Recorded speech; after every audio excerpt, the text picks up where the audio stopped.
Irmãos, é um prazer estar aqui com vocês. É sempre muito bom estar aqui. E sempre uma responsabilidade muito grande. E eu estou com tosse.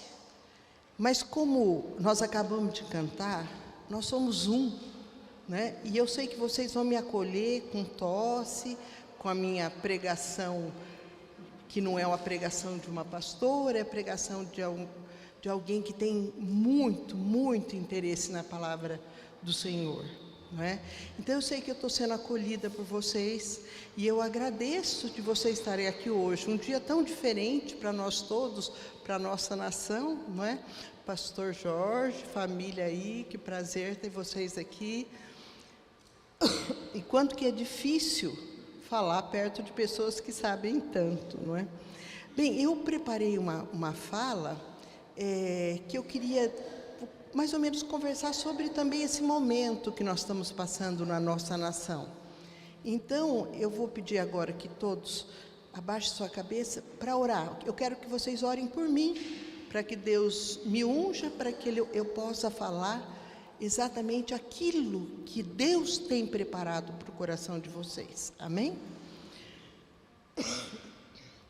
Senhor nosso Deus, nós te louvamos, bendizemos o teu nome, pela tua misericórdia, pelos hinos que foram cantados aqui. Quanta unção, Senhor, quanta bênção no cântico do nosso grupo de louvor. Nós te louvamos por cada um que esteve aqui cantando. E te louvo também por as pessoas que vieram esta noite à igreja e por aqueles que nos assistem, ó Deus, em outros lugares e em outros momentos. Cuida de nós, Senhor, fala aos nossos corações. Nós queremos ouvir a tua voz, que não seja a minha voz, Senhor, mas que seja o Senhor falando aos corações neste momento. Eu te peço em nome de Jesus. Amém. Para dar sustentação para a minha fala, eu vou ler um texto bíblico que está em Atos dos Apóstolos, no capítulo 17, versos 22 e 23. Quem está com a Bíblia pode abrir, e quem não tiver com a Bíblia pode acompanhar, que está no telão, né?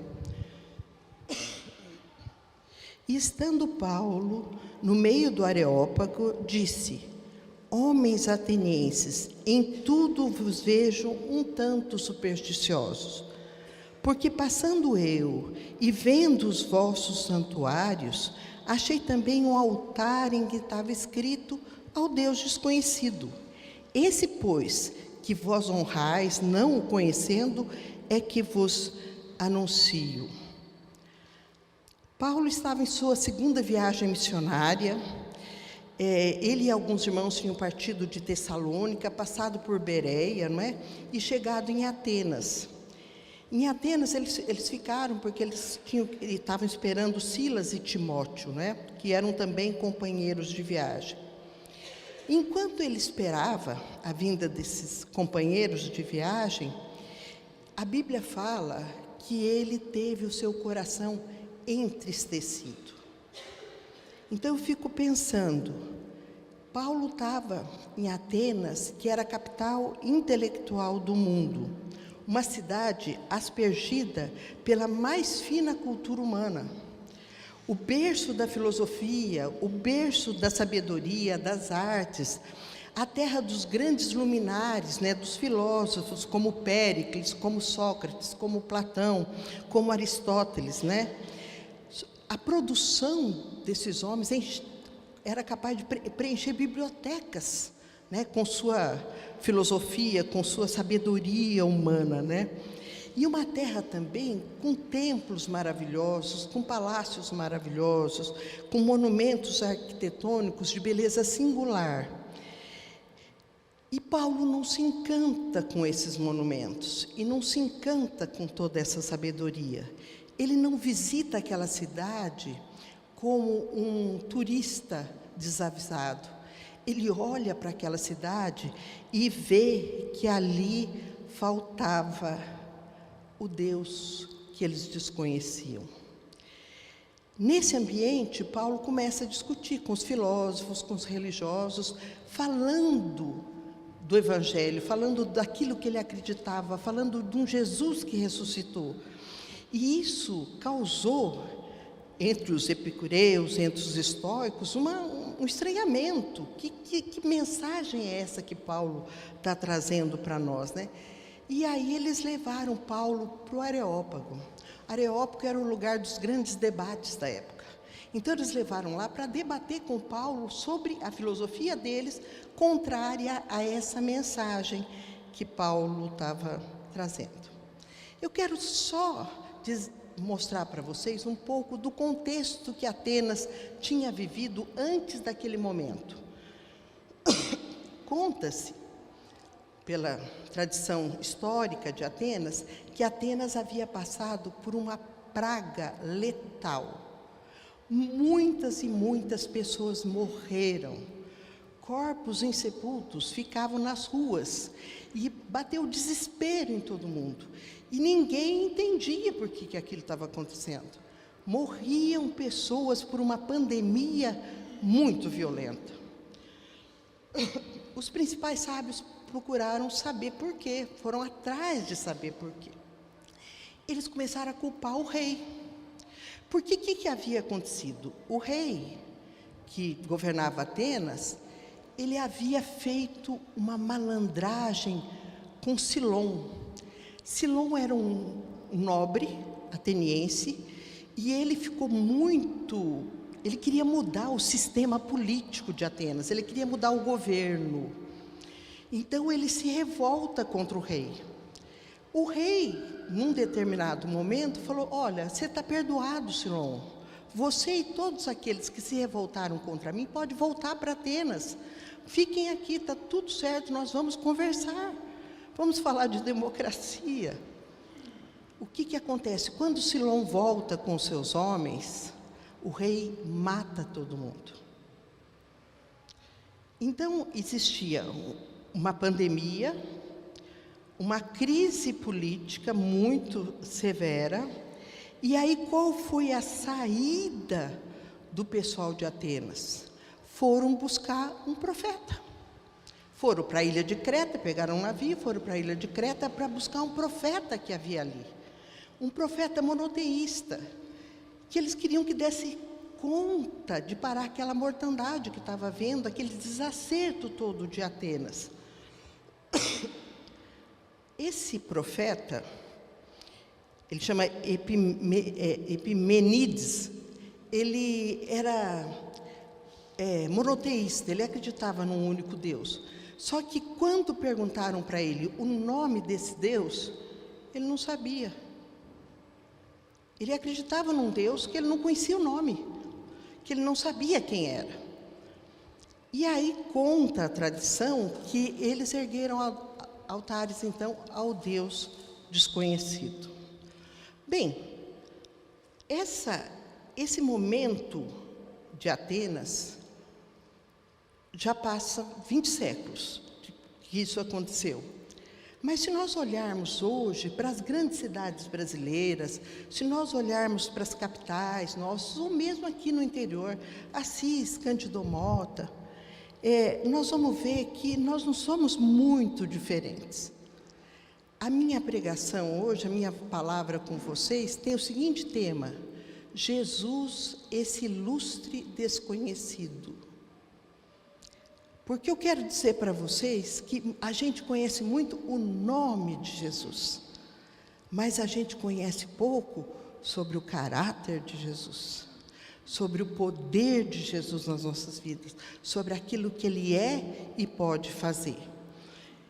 Então, eu penso que nós poderíamos olhar para entender melhor isso que eu estou falando, dessa aparente semelhança entre Atenas de 20 séculos atrás e as nossas cidades brasileiras de hoje, é que no verso 21, Paulo fala o seguinte, pois todos os de Atenas e os estrangeiros residentes de outra coisa não cuidavam, senão dizer ou ouvir as últimas novidades.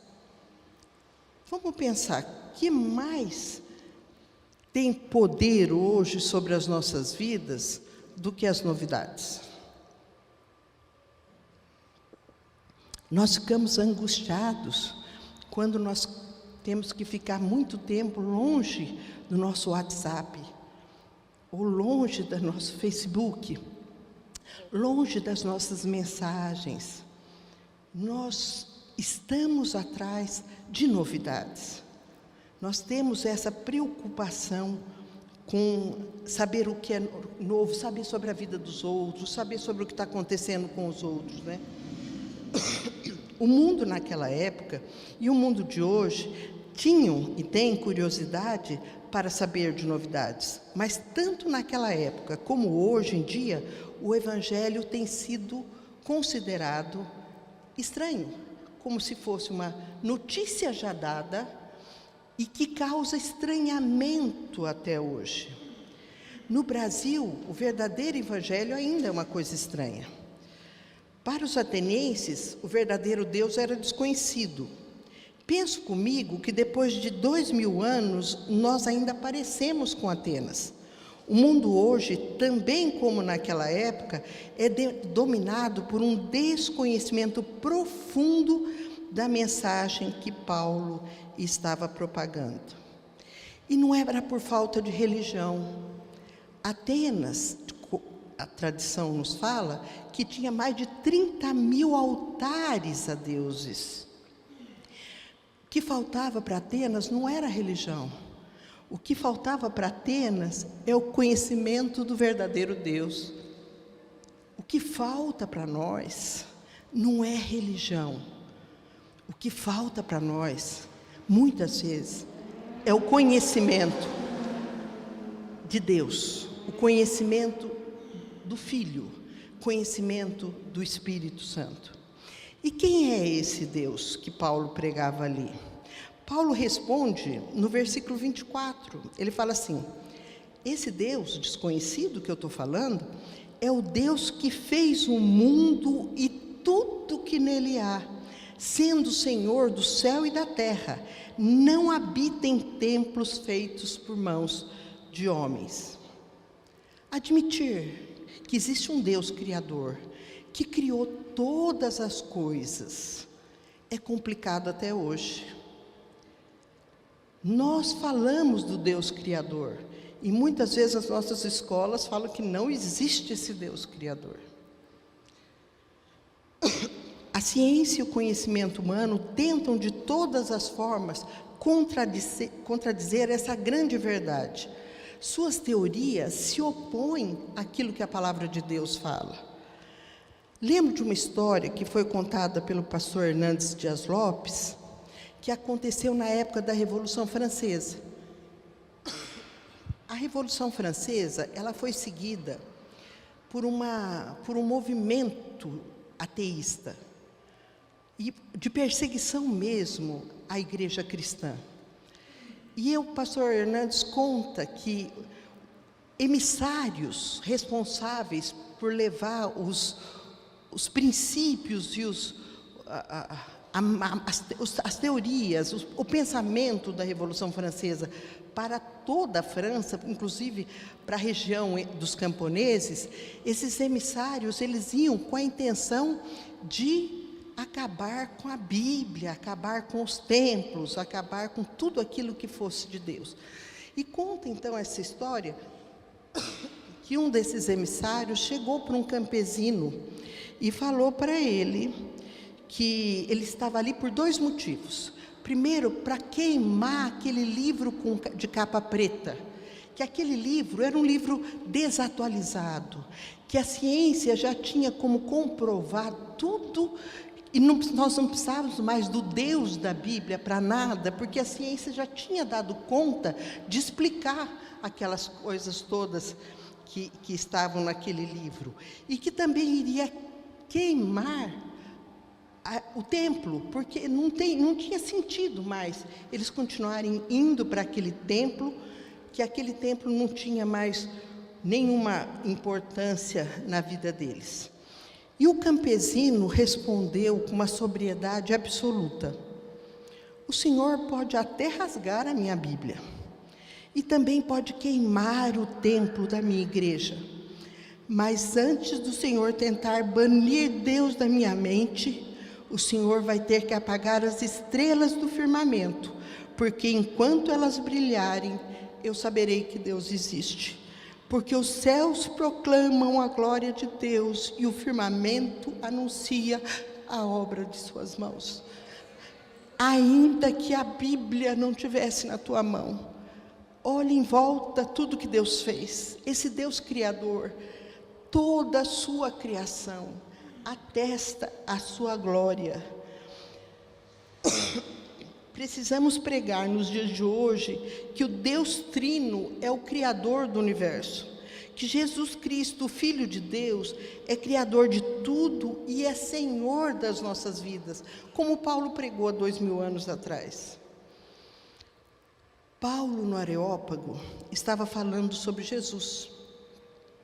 Jesus, o Senhor das nossas vidas, o Criador de tudo que há. Esse mesmo Jesus que o evangelista João apresenta logo no início do seu evangelho, dizendo: no princípio era o Verbo, e o Verbo estava com Deus, e o Verbo era Deus. Ele estava no princípio com Deus, e todas as coisas foram feitas por Ele, e sem Ele nada do que foi feito se fez. Esse é o Deus desconhecido, que é o Deus Criador. É tão interessante que João, quando ele começa a mostrar quem é esse Jesus, ele usa, para os professores que estão aqui, ele usa o verbo no pretérito imperfeito. Era, estava. Sabe quando que a gente usa o verbo no pretérito imperfeito? Quando a coisa aconteceu lá atrás, mas não terminou, não foi concluída. Aquele mesmo Deus que estava lá, Ele está aqui, e Ele está cuidando da sua criação, e Ele está providenciando que nós tenhamos a bênção daquilo tudo que Ele criou, para que nós fôssemos abençoados. Essa obra, ela não foi finalizada. Ela vai ser finalizada com o retorno dEle, com a implementação do reino dEle aqui nessa terra, né? Jesus estava na criação de todas as coisas, e todas as coisas foram feitas por Ele. E às vezes é difícil para a gente entender isso. Porque como é que Ele estava lá na criação, depois Ele estava na manjedoura, depois Ele estava na carpintaria, depois Ele estava na cruz, e aí o túmulo, Ele deixou o túmulo vazio, está no trono de glória. É o mesmo Jesus. Nós, humanos, não conseguimos entender, porque nosso tempo é o cronos, é o tempo da cronologia. Então, se eu falo assim, nós vamos estudar durante 12 meses, menos um mês que nós vamos parar. Então, de 12, eu tiro um, eu sei que ficam quantos meses? 11 meses. Agora eu estou falando de eternidade. Pensem na eternidade. Se eu tirar 1000 anos da eternidade, o que fica? A eternidade. Entenderam? Por que a gente não consegue entender, às vezes, isso? Mas Ele é eterno, é um dos atributos de Deus. E Jesus tem os atributos do Pai, não é? O que nós queremos dizer com esse Deus Criador que Paulo estava mostrando para nós é que, diferente do que a academia fala, do que a ciência fala, o universo não é fruto de uma explosão cósmica, porque o caos não pode gerar a harmonia. A Terra, ela está exatamente no lugar que ela precisava estar. Porque se ela fosse mais próxima do Sol, nós não sobreviveríamos. Se ela fosse mais distante do Sol, nós não sobreviveríamos. A Lua está exatamente onde ela precisava estar. a maré que ela provoca, abençoa os nossos oceanos. Tudo, não existe coincidência na criação. O Deus Criador fez tudo com perfeição. A Bíblia fala que Ele mediu a água dos oceanos na palma da mão. Já imaginou, Elaine? O Oceano Pacífico, o Atlântico, o Índico, o Mediterrâneo, na palma das mãos. Esse é o Deus que Paulo está falando lá no Areópago. Se perguntarmos a um estudioso quantas estrelas existem no céu, vocês acham que eles vão responder o quê? Não sei. Ninguém sabe? Não sei. O nosso Deus, o nosso Jesus, não só sabe, mas conhece o nome delas. Ele as chama pelo nome e elas o ouvem. A Bíblia fala. É tremendo isso. Se perguntarmos sobre a dimensão do universo, provavelmente a resposta vai ser a mesma, não sei. O que se sabe hoje já na ciência é que o universo perceptível, aquele que a gente consegue perceber que não é o todo, ele possui cerca de 93 bilhões de anos-luz de diâmetro. Esse é o Deus Criador, que cria esse universo com toda essa grandeza, com todo esse poder. Mas Ele também, hoje nós estamos descobrindo, até pela ciência, Ele criou um outro universo, um micro-universo. Eu não sei se vocês já tiveram curiosidade de fazer uma pesquisa, mas o micro-universo, ele é tão fantástico quanto o macro. Por exemplo, no nosso olho, nós temos cerca de 10 milhões de fios duplos encapados, para que a gente consiga enxergar. Vocês acham que isso foi por causa de explosão cósmica? Você acha que foi criação espontânea? É possível tanto detalhe como coincidência? No nosso corpo, nós temos aproximadamente 102 bilhões de quilômetros de fitas de DNA. Se fosse colocar em linha reta, teria tudo isso aqui de DNA, para determinar a cor do olho, a cor do cabelo, o tipo físico, até o teu humor está determinado ali.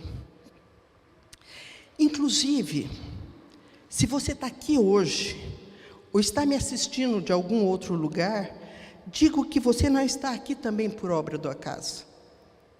O Deus Criador, que não criou por acaso, também não te trouxe aqui por acaso. Ele tem planos na tua vida.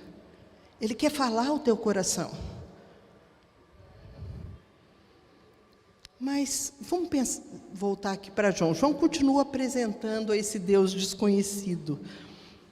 João, no capítulo 1, versos 4 e 5, ele fala assim, ó: nele estava a vida, e a vida era a luz dos homens, e a luz resplandece nas trevas, e as trevas não a compreenderam. Nele estava a vida. Sem Ele, de fato, não existe vida. Ele não é apenas o Deus Criador, é o Deus propiciador da vida. E João continua apresentando: nele estava a vida, e a vida era a luz dos homens, e a luz resplandece nas trevas, e as trevas não compreenderam. A luz se impõe às trevas. Quando a luz chega, as trevas têm que ir embora. Se estiver tudo escuro, um único faixinho de luz faz a treva embora. Quanto mais o nosso Deus Todo-Poderoso, Criador, que é luz e vida, né? Jesus é Deus porque Ele tem os mesmos atributos de Deus. Ele é autoexistente, Ele é eterno, Ele é pessoal, Ele é poderoso. Ele é o Deus Criador e doador da vida. E Ele é o Filho de Deus. Ele tem a mesma essência do Pai. tem os mesmos atributos de Deus. Ele realiza as mesmas obras que o Pai. Através dele, Deus se revelou de forma plena. Porque Deus se revelou na criação, nós acabamos de falar sobre isso. Se revelou pelos profetas, na palavra dele também se revelou. Mas no Filho, ele se revela de forma maiúscula. Ele se revela na sua plenitude. É na presença de Jesus no nosso meio é que é possível entender Deus na sua plenitude. Se você quer saber se Deus te ama, olha para Jesus. Você quer saber se Deus é poderoso? Olha para Jesus. Você quer conhecer a Deus? Conheça Jesus.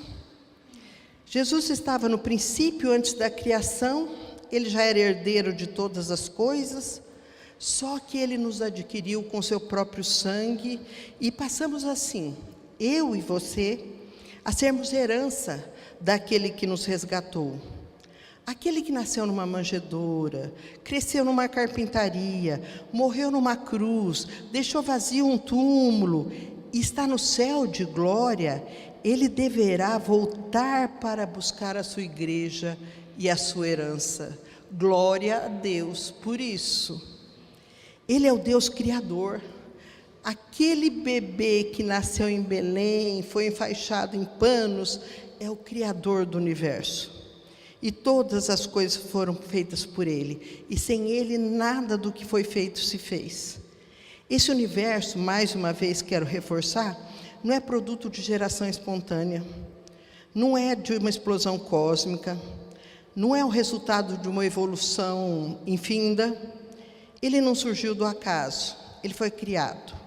E as mãos que criaram esse vastíssimo, insondável universo são as mesmas mãos que foram pregadas na cruz, por amor a mim e por amor a você. A mesma mão poderosa que mediu as águas dos oceanos, ela foi pregada na cruz, por amor a mim, por amor a você.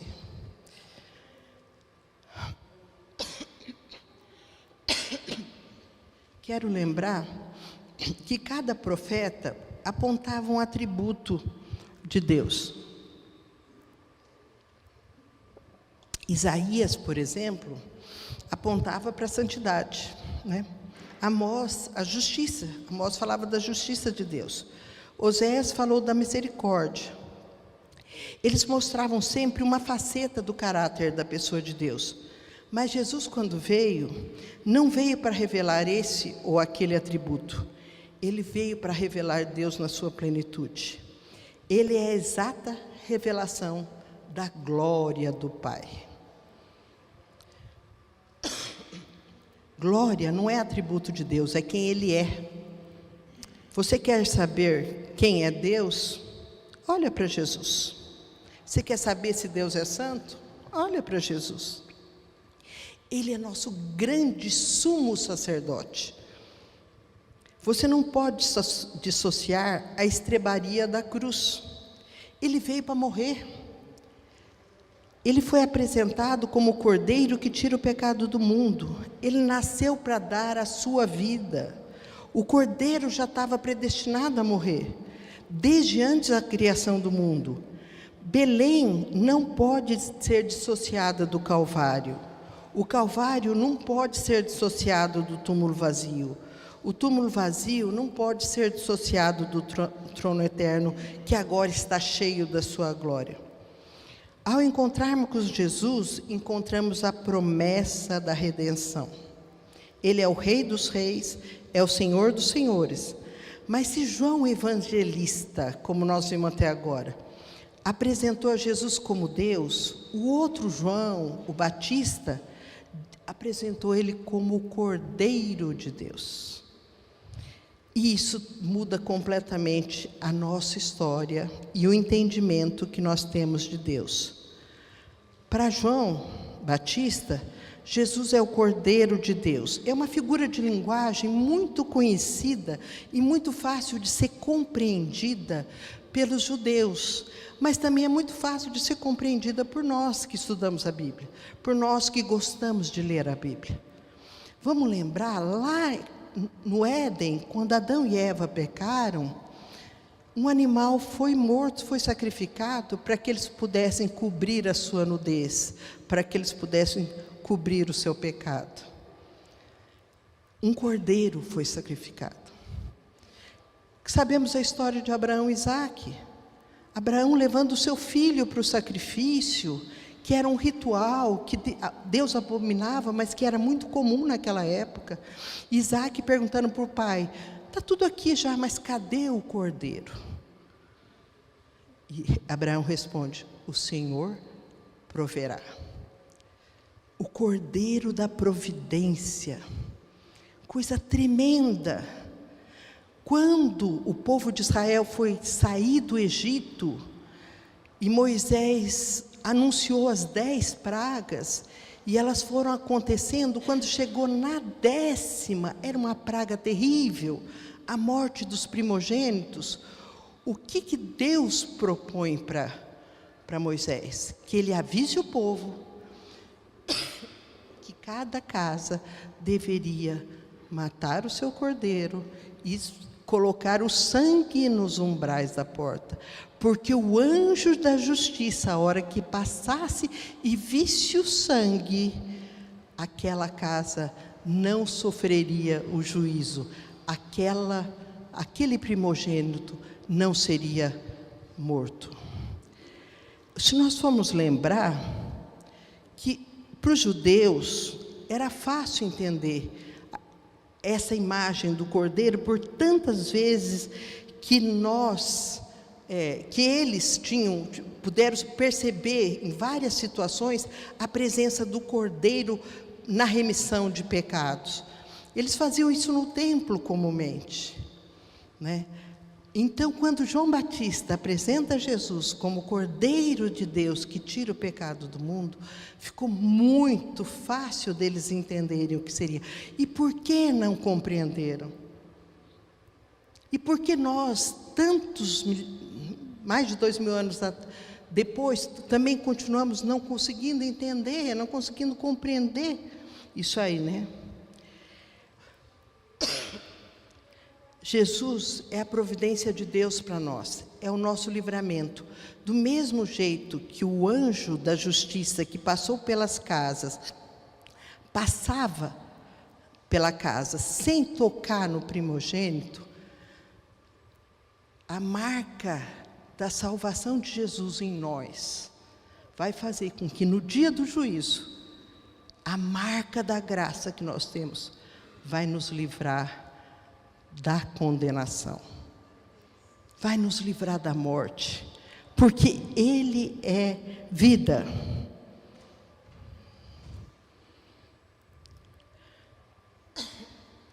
Quando o sangue de Jesus foi vertido lá no Calvário, Ele lavou o meu coração, lavou a minha alma, deixou dentro de mim, dentro de nós, uma marca preciosa, a marca da graça.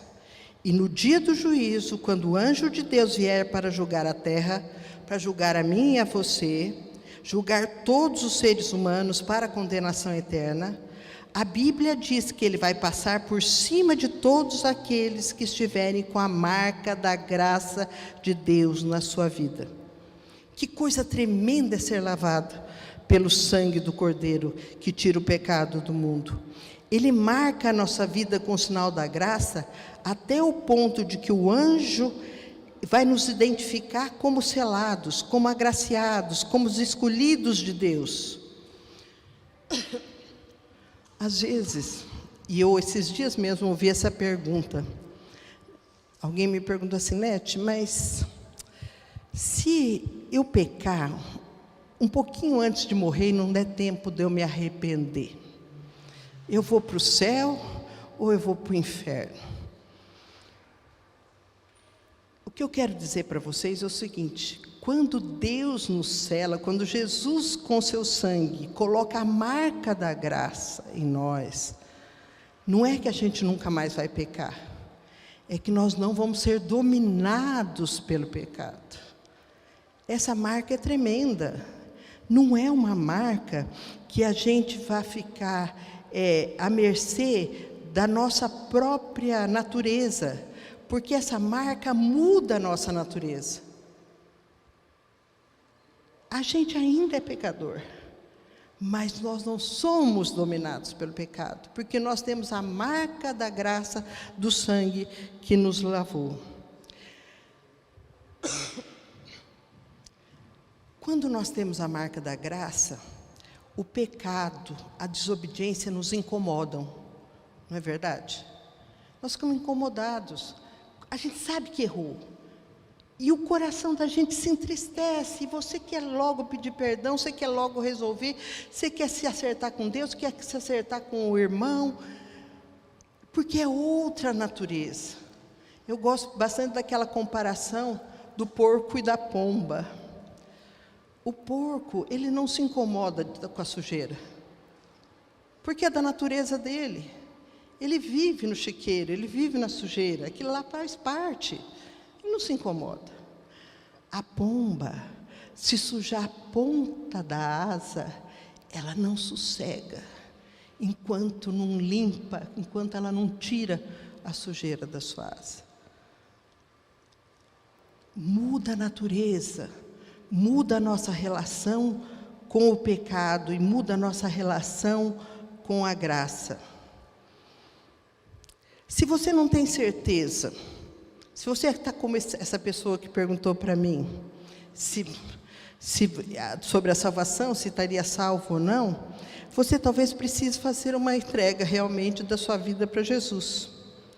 E uma coisa é importante saber: se você vai entregar a tua vida para Jesus, você vai deixar de ser o dono dela, porque é Jesus que é o Senhor da vida daqueles que se entregam, né? Jesus, Ele trouxe você aqui hoje, e eu acho que realmente não é por acaso, porque Ele já te amava também antes da criação do mundo, não é? E eu quero falar uma coisa para você: esse Jesus que é o Criador, esse Jesus que é o Cordeiro de Deus que tira o pecado do mundo, é Ele que nos escolhe. Jesus nos escolheu apesar da nossa loucura e fraqueza. Em 1 Coríntios, capítulo 1, versos 26 a 29, Paulo registra assim, ó: irmãos, pensem no que vocês eram quando foram chamados. Poucos eram sábios segundo padrões humanos, poucos eram poderosos, poucos de nobre nascimento. Mas Deus escolheu as coisas loucas do mundo para envergonhar as sábias. Escolheu as coisas fracas do mundo para envergonhar as fortes. Escolheu as coisas insignificantes, as desprezadas, as que nada são, para reduzir a nada as que são, para que ninguém se vanglorie diante dele. Deus nos escolheu apesar de nós. Deus nos escolheu apesar da nossa fraqueza, da nossa loucura, de tudo. Ele nos escolheu. E Ele nos escolheu por causa da sua graça. E a graça não é aquilo que acontece na vida da gente e que transforma a gente em gente boazinha. A graça não é o poder de nos transformar em pessoas boas. É o acolhimento incondicional de Jesus ao pecador. Ele nos acolhe do jeito que nós somos. Ele nos marca com o seu selo. Ah, mas então, né, você está querendo dizer que então aí depois que aconteceu isso eu posso pecar? Não, porque como a pomba, nós vamos nos incomodar com o pecado. Né? O pecado faz mal para quem tem a marca da graça. A graça é Deus fazendo tudo para quem nada merece. Eu convivi bastante tempo num meio em que as pessoas questionavam muito a minha fé. É meio acadêmico, é meio de questionamento mesmo dessas coisas, né? E aí, eu lembro que eles falavam sempre assim para mim, mas do jeito que você fala, não foi você que escolheu Deus, Deus te escolheu. Mas por que Ele escolhe alguns? Eu me impressiono dele escolher alguns, né? E eu falava, e quero dizer para você, eu não me impressiono dele escolher alguns, eu me impressiono dele ter escolhido a mim. O que me impressiona é como é que Ele escolheu a mim. É isso que tem que nos impactar, é isso que tem que falar ao nosso coração. Como é que esse Deus tão poderoso olhou para mim e falou, Nete, você é minha. Você é minha, você tem a minha marca. Olha que coisa fantástica, que coisa maravilhosa. O Deus que os atenienses não conheciam e que eu acho que nós, humanos contemporâneos, também às vezes não conhecemos, é o Deus da salvação. É o Cristo que nos salva. É o Cristo que faz toda a diferença na nossa vida. É o Cristo que é Deus, tem todo o poder, inclusive de nos transformar. Inclusive de nos escolher e nos tornar pessoas com a marca do seu Espírito Santo. Mas eu falei, como Paulo apresentou no Areópago a Jesus, como João no Evangelho, como João Batista, agora eu vou falar só como Jesus se apresenta no Evangelho de João. No Evangelho de João, Jesus 7 vezes ele fala, eu sou, e fala o que ele é. Então vamos prestar atenção. Jesus, em João 6,48, ele fala, eu sou o pão da vida. Em João 8,12, ele fala, eu sou a luz do mundo. João 10,9, eu sou a porta, se alguém bater. João 10,11, eu sou o bom pastor dá vida por suas ovelhas. João 11,25, eu sou a ressurreição e a vida. João 14,6, eu sou o caminho, a verdade e a vida. Ninguém vai ao Pai, senão por mim. João 15,1, eu sou a videira verdadeira. É onde nós devemos estar enxertados para termos vida e para darmos frutos. Mas Paulo, quando está terminando lá de falar no Areópago, né? Ele fala o seguinte, em Atos ainda, no capítulo 17, no verso 30, ele fala, mas Deus, não tendo em conta os tempos da ignorância, anuncia agora a todos os homens, em todo lugar, que se arrependam. Depois de apresentar a Jesus da forma mais linda possível, mais interessante possível, ele diz, é preciso que haja arrependimento. O termo arrependimento, no original, é metanoia, né? Que é mudar a mente, é sentir tristeza com aquilo que fez, e é mudar o rumo. Então é preciso que nos arrependamos do nosso velho homem. E arrepender do quê? Do que nós fazemos? Não, do que nós somos. Não é só do que nós fazemos, é do que nós somos. Era arrepender daquela natureza primeira para ganharmos o selo. Por exemplo, se a gente for falar, o Dionísio tem falado aqui sobre a diferença entre remorso e arrependimento, e ele dá o exemplo de Judas, o exemplo de Pedro, né? Um negou, Pedro nega Jesus, o outro trai a Jesus. Só que Pedro, ele não só muda a mente, ele não só sente tristeza, mas ele muda o rumo, ele volta para Jesus. O que não acontece com Judas. Talvez você se pergunte, do que devo me arrepender? E eu respondo de novo para você, não só do que você faz, mas do que você é. Nete, se arrependa daquilo que você é. Volte o teu rumo para Jesus. Volte a tua mente, as tuas ações para aquele que é o autor e consumador da nossa fé. Para concluirmos, nesse discurso que Paulo faz, acontece que no final, os atenienses que ouviram esse discurso, 3 atitudes acontecem ali, estão registradas na Bíblia.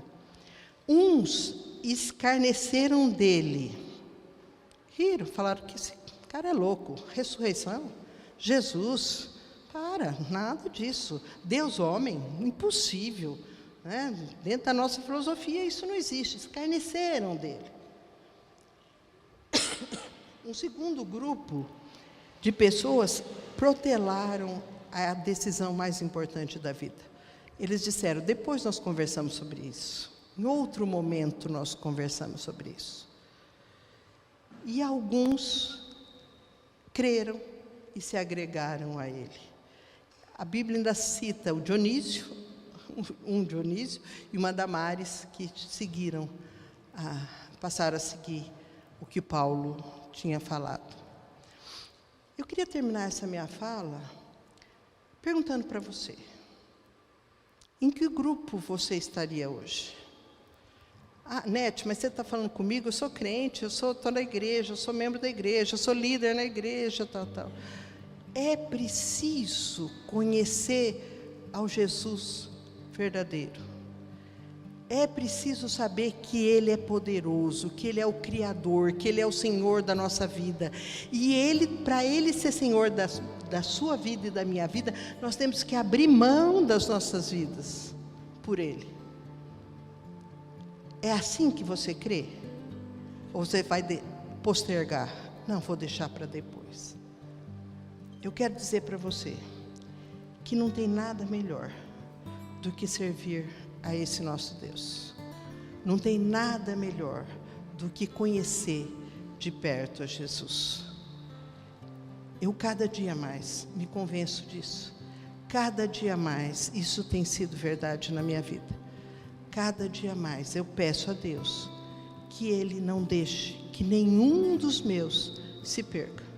Que todos eles tenham uma experiência com a graça infinita de Jesus Cristo. E que todos aqui nessa igreja, aqui nessa comunidade, também possam ter esse conhecimento pleno desse Jesus Cristo, tão famoso, tão ilustre, mas tão desconhecido. Que Deus nos abençoe. Amém? Vamos orar?